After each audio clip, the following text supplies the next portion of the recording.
Could you tell us a bit about why you're here today?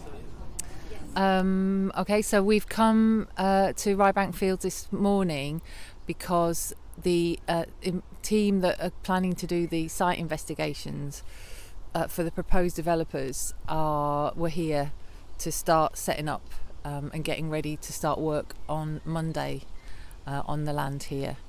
And we have been concerned. They originally were going to come a month ago, and we were concerned that they were at risk of committing crimes, specifically wildlife crimes, because of the time of year. So it's in the middle of the breeding season and the nesting season. So mammals are breeding, birds are nesting, and it's potentially a criminal act if you disturb those animals, it's a criminal act. But also even outside of those times, it's not good practice to be disturbing nesting birds, for example.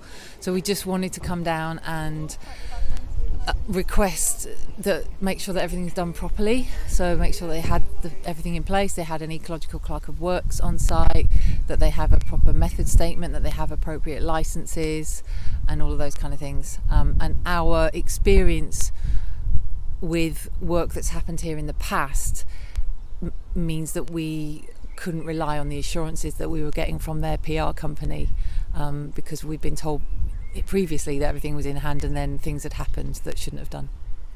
And what is it that you hope to gain from this demonstration?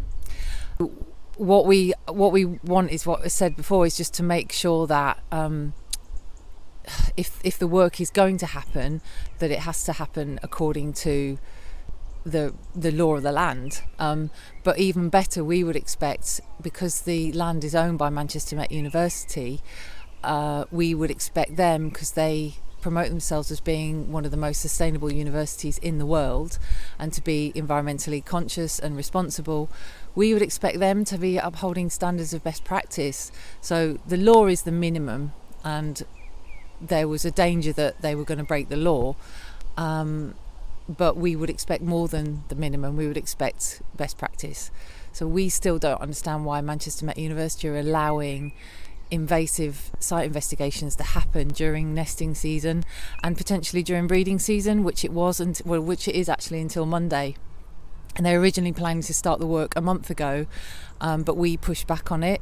And in terms of emails and written protesting, as well as people being here at the gates to kind of question anybody that turned up.